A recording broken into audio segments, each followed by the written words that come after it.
저희 이렇게 인사해 보겠습니다. 날씨가 참 덥습니다. 하지만 가을이 곧 오고 있습니다. 그렇죠. 날씨가 참 덥습니다. 더워 죽겠습니다. 더워 죽겠습니다. 이 죽겠습니다 이 말이 입에 붙어 다닙니다. 그런데 오늘 본문을 보면 사도 바울도 차라리 세상을 뜨고 싶다고 이야기를 합니다. 과연 무엇 때문에 사도 바울은 죽고 싶을 만큼 힘들었을까요? 그런데 한 가지 변수가 생겼습니다.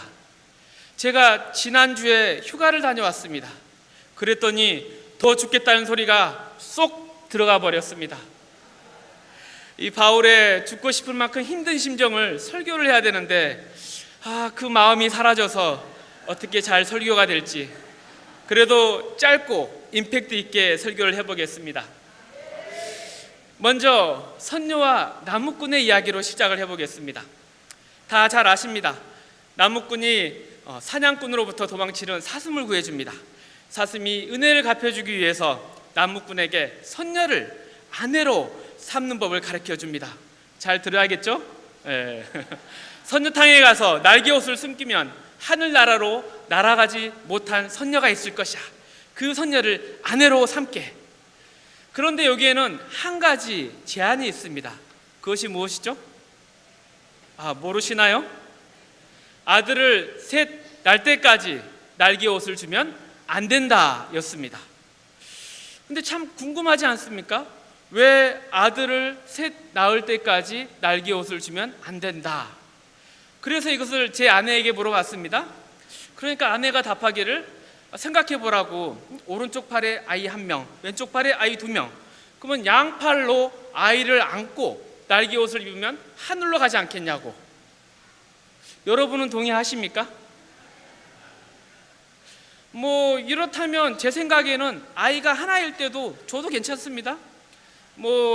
아이 낳고 키우면 손목 망가지죠, 허리 망가지죠.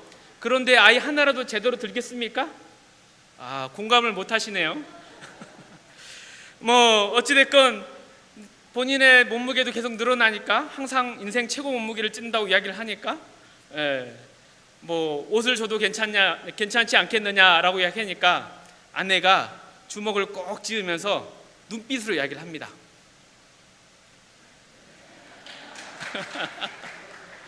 아이를 셋 낳을 때까지 이 선녀 옷을 주지 말라는 것은 제 생각에는 아마도 아이를 셋 낳게 되면 선녀가 변합니다.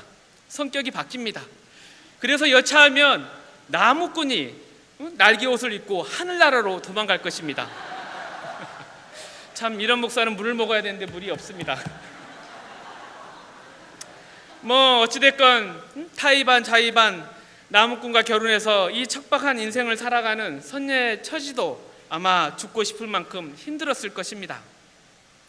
그렇다면 여러분은 언제 죽고 싶을 만큼 힘들다 이렇게 이야기를 할까요?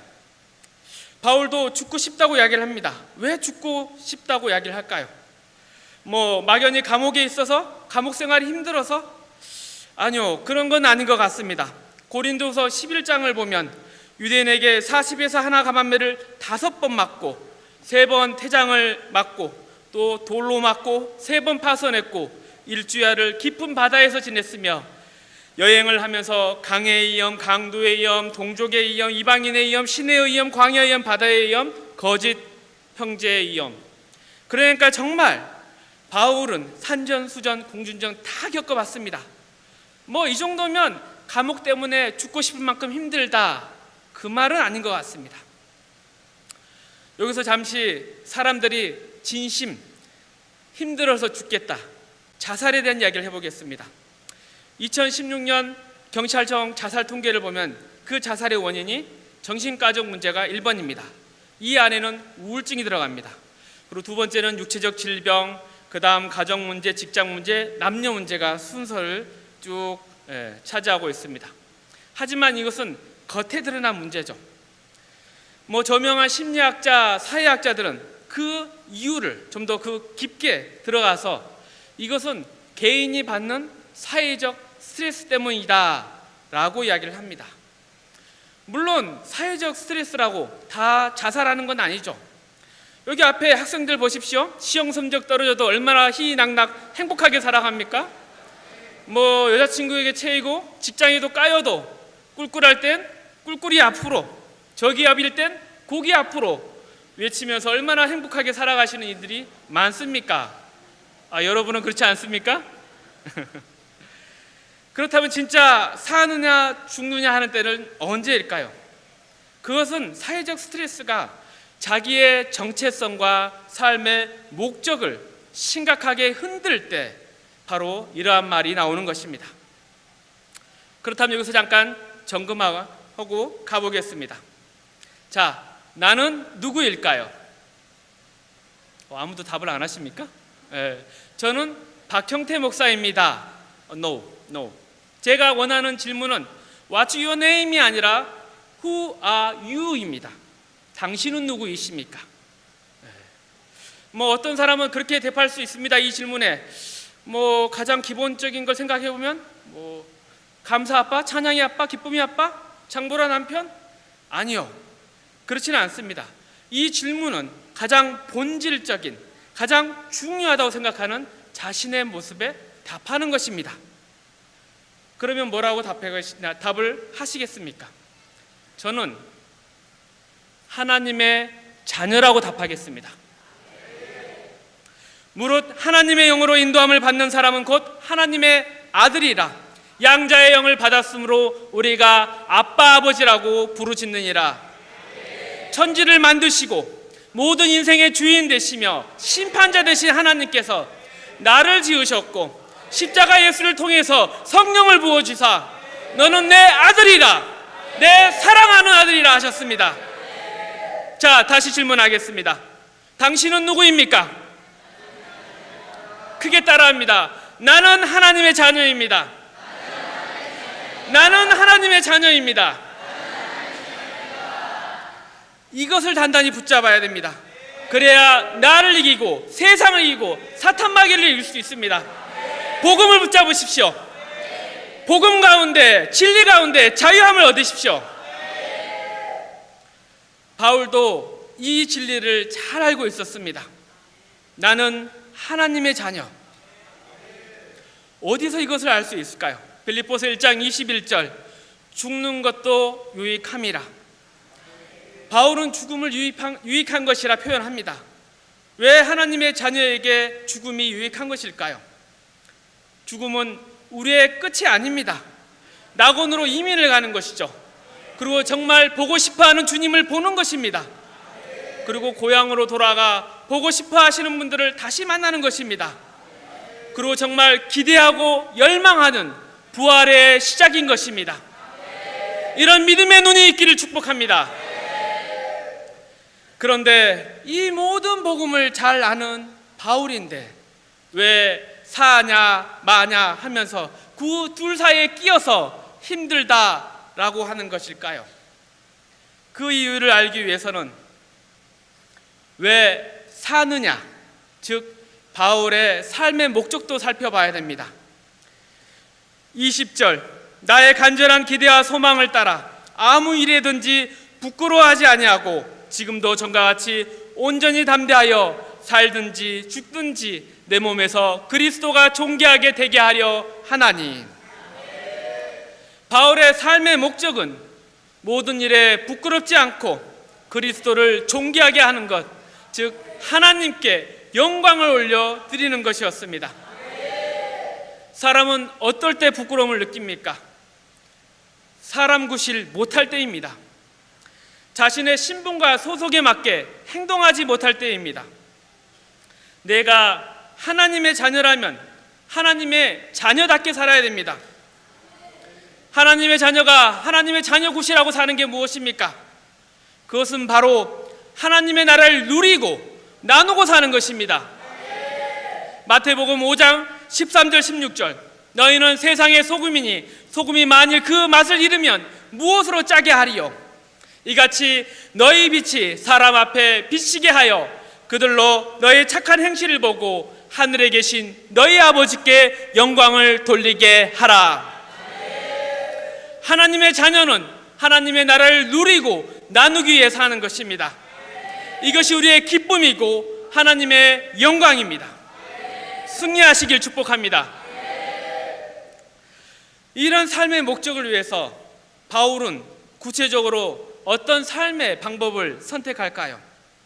빌립보서 1장 18절, 그러면 무엇이냐? 거칠어로 하나 참으로 하나 무슨 방도로 하든지 전파되는 것은 그리스도니 이로써 나는 기뻐하고 또한 기뻐하리라. 그래서 바울은 구체적으로 선교사의 삶을 택했습니다. 그런 선교의 삶을 살다가 복음 전파의 삶을 살다가 감옥에 투옥이 되었습니다. 그런데 여기에서 문제가 발생하기 시작했습니다. 감옥에 매여 있게 되면서 바울이 온 일생을 들여서 섬겨온 선교지에 문제가 생기기 시작했습니다. 복음 전파의 모든 것들이, 그 열매들이 말짱 꽝이 되어버릴 위기에 처했습니다. 바울이 지금 있는 곳은 그냥 감옥이 아닙니다. 로마 시위대 감옥입니다. 그리고 이것은 빌립보 교회에 있어서 지도자로서 바울의 권위와 이미지에 큰 위험 요소가 될 수 있습니다. 왜냐하면 로마 시위대 감옥에 있다는 것은 그 당시 로마 제국에 큰 범죄를 지은 것처럼 보여질 수 있기 때문입니다. 또한 빌립보는 로마의 영향이 강한 도시였습니다. 로마의 태역 군인들이 많이 살고 있었고 로마의 법에 따라 도시가 통치되고 있었습니다. 그리고 그만큼 명예와 수치가 중요했습니다. 거기다가 황제 숭배 사상과 이방 종교도 굉장히 강했죠. 이런 도시 분위기 속에 바울이 로마 시위대 감옥에 있습니다. 그러니 사람들이 수근수근 됐겠죠. 바울이 큰 죄를 지었나? 감옥에 있대. 그것도 시위대 감옥. 그렇다면 혹시 로마 제국에 반역을 저지른 거 아니야? 이런저런 말이 나왔겠죠. 그리고 또한 바울이 감옥에 매임으로 인한 문제는 이 빌립보 교회뿐만이 아니었습니다. 빌립보서를 쓴 장소가 로마라고 할 때 로마에는 바울에게 우호적인 동역자들만 있는 것이 아닙니다. 15절, 어떤 이들은 투기 분쟁으로 그리스도를 전파하나니. 시기와 분쟁으로 전한다 하는 것을 보면 바울의 영향력을 시기하는 사람들이 있었습니다. 누가 시기를 합니까? 가까운 사람이죠. 아마도 바울을 잘 알거나 안면이 있는 사람이었을 것입니다. 그래서 바울이 감옥에 있는 걸 이용해서 바울의 영향력을 제거하고 싶었겠죠. 이래서 이래저래 선교 현장에 난리가 났습니다. 그리고 속으로 바울은 자신이 전한 복음마저도 잘못 비춰질까 봐 속이 까맣게 태워졌을 것입니다. 참 이 얼마나 부끄러운 상황이고 그리스도의 종기가 땅에 떨어질 상황이겠습니까? 사느냐 죽느냐, 나 하나 죽는 것은 그냥 주 안에서 쉬는 것이지만 사역의 현장과 복음의 열매들, 그리고 주님의 열매는 어떻게 합니까? 주여 어떻게 하면 좋을까요? 주여 주여, 눈물을 흘리고 기도했을 것입니다. 여러분은 이런 기도를 해보신 적이 있습니까? 주여, 하나님의 자녀라면서요, 저도 정말 행복하고 당당하게 살아가고 싶습니다. 하나님의 자녀의 권세를 누리고 싶습니다. 그런데 현실 없이 한없이 쪼그라들고 있습니다. 참 믿지 않는 남편, 아무리 기도하고 섬겨도 변할 기미가 눈꼽만치도 안 보이고, 또 세월은 왜 이리 빠른지 애들은 훌쩍 커버려서 말도 안 듣고 내 등골은 휘어져 가고 이뻤던 내 모습과 내 이름은 사라져버리고 누구 엄마, 아줌마로 불리는 인생이 되어버렸습니다. 참 뜨거운 삶의 땡볕에서 고생하다 보니까 정말 내 인생이 불타서 흔적 없이 사라져가는 것 같습니다. 차라리 주님 곁에 빨리 가고 싶습니다. 아마 이런 기도가 감옥 속에 있는 바울의 기도였을 것입니다. 참 살기 힘든 세상입니다. 하지만 이렇게 주저앉아 있을 수는 없습니다. 왜냐하면 우리는 하나님의 자녀입니다. 하나님의 자녀입니다. 그러게 궁금합니다. 어떻게 바울은 그 고통 가운데 마음을 추스리고 다시 일어날 수 있었을까요? 어떤 힘과 어떤 능력으로 다시 일어날 수 있었을까요? 그 힌트가 바로 빌립보서 1장 19절에 있습니다. 저희 다 함께 읽겠습니다.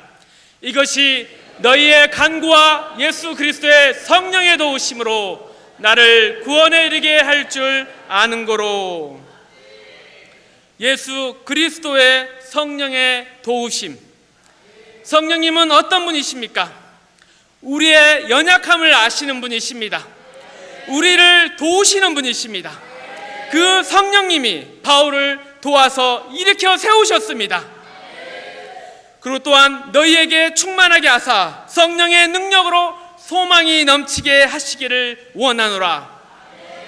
성령님은 바울을 충만하게 하셨습니다. 충만하게 하셔서 소망이 넘쳐나게 하셨습니다. 그리고 가장 중요한 것은 우리가 유대인이나 헬라인이나 종이나 자유인이나 다 한 성령으로 세례를 받아 한 몸이 되었고 다 한 성령을 마시게 하셨느니라. 바울을 일으키신, 바울의 연약함을 아시고 도우시고 일으키신, 바울에게 충만을 주셔서 새롭게 만드신 그 성령님이 지금 나와 함께하고 있습니다. 우리와 함께하고 있습니다. 성령 충만함을 받으십시오. 성령 충만함을 구하십시오. 주여 내게 성령 충만을 주옵소서. 내게 성령 충만을 주옵소서. 그리고 또한 너희의 간구, 즉 중보기도는 어떤 역할을 합니까? 고린도후서 1장 11절 너희도 우리를 위하여 간구함으로 도우라. 이는 우리가 많은 사람의 기도로 얻은 은사로 말미암아 많은 사람이 우리를 위하여 감사하게 하러 함이라. 간구함으로, 기도함으로 도우면 그 기도의 대상이 은사를 받습니다. 은혜를 받습니다. 은혜를 받으면 어떻게 됩니까? 고통과 눈물의 현장이 일순간에 은혜의 자리로 바뀌게 되는 것입니다. 감사와 찬송이 터져 나오는 것입니다. 기도하십시오. 기도의 힘이 큽니다. 간구의 힘이 큽니다. 특별히 사랑하는 내 가족을 위해, 내 이웃을 위해 기도하십시오. 응답의 역사를 보게 하실 것입니다. 감사하게 할 것입니다. 찬양하게 만드실 것입니다. 자, 이런 예수 그리스도의 성령의 도우심, 그리고 기도의 힘을 받은 바울이 어떻게 변할까요? 어떻게 성령님이, 기도의 힘이 우리를 바꿀까요? 에베소서 3장 14절에서 16절 이러므로 내가 하늘과 땅에 있는 각 족속에게 이름을 주신 아버지께 무릎을 꿇고 비나니 그의 영광의 풍성함을 따라 성령으로 말미암아 너희 속사람을 능력으로 강건하게 하시오며, 속사람을 능력으로 강건하게 하시오며, 우리의 속사람이, 또한 바울의 속사람이 능력을 얻어 강건하게 되었습니다. 그러자 변했습니다. 지금까지 있었지만 내 눈에 들어오지 않았던, 바울의 눈에 들어오지 않았던 것을 보게 되었습니다. 빌립보서 1장 12절에서 14절 형제들아 내가 당한 일이 도리어 복음 전파에 진전이 된 줄을 너희가 알기를 원하노라. 나의 매임으로 말미암아 주 안에서 신뢰함으로 겁없이 하나님의 말씀을 더욱 담대히 전하게 되었느니라. 속사람이 능력을 얻어 강건하게 되니까 보지 못한 것을 보게 되었고 모든 삶이 긍정적으로 바뀌게 되었습니다. 삶의 힘과 의지와 확신을 얻었습니다. 그리고 이제 더 나아가서 자신의 인생을 자신을 위해서 쓰는 것이 아니라 이웃을 위해서, 주님을 위해서 쓰기로 더욱 각오를 다집니다. 왜 그럴까요? 예수님을 만날 때 그 만남의 자리에 내놓을 수 있는 자랑거리, 그리고 진정한 의의 상급과 열매를 내놓기 위해서 그 열매를 향해 달려가기로 합니다. 빌립보서 1장 24절 26절 내가 다시 너희와 같이 있으므로 그리스도 예수 안에서 너희 자랑이 나로 말미암아 풍성하게 하려 함이라. 여러분도 이처럼 바울처럼 주저앉은 곳에서 일어나기를 원하십니까? 회복되기를 원하십니까? 성령 충만을 구하십시오. 그리고 기도하십시오. 그리고 특별히 사랑하는 이유에 기도로 더욱 섬기는 삶을 사십시오. 이러한 삶을 살아가면 주님께서 그 길을 이루어 주실 것입니다. 바울이 이것을 똑똑히 경험하고 말합니다. 함께 읽습니다. 빌립보서 1장 6절. 너희 안에서 착한 일을 시작하신 이가 그리스도 예수의 날까지 이루실 줄을 우리가 확신하노라. 우리가 확신하노라. 우리가 확신하노라. 그리고 그 길은 혼자 외롭게 싸우며 걸어가는 길이 아닙니다. 성령님이 함께 하시겠죠. 또한 사도 바울이 뜨거운 사랑의 마음으로 빌립보 교회를 위해서 기도한 것처럼 나를 위해서, 여러분을 위해서 기도할 것입니다. 그리고 허다한 구름같이 많은 믿음의 선배들이 낙원에서 이곳저곳에서 여러분을 위해서 기도하고 있습니다. 내가 예수 그리스도의 심장으로 너희 무리를 얼마나 사모하는지 하나님이 내 증인이시니라. 내가 기도하노라. 내가 기도하노라.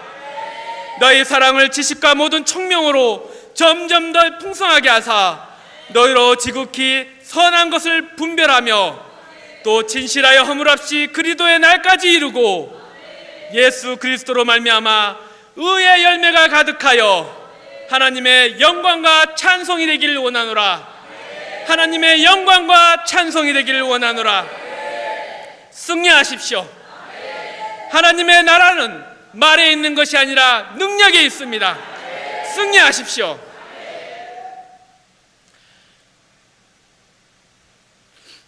서두에 선녀와 나무꾼의 이야기로 시작을 했습니다. 왜 아이가 셋 될 때까지 날개 옷을 주지 말라고 했을까요? 이제 생각해보면 제 생각에 아이를 둘 낳고 키울 때까지는 이 선녀는 왜 자신이 하늘나라가 아니라 척박한 현실에서 애 둘을 키우고 살아가는지 아마 부정하고 싶었고 벗어나고 싶어 했을지 모릅니다.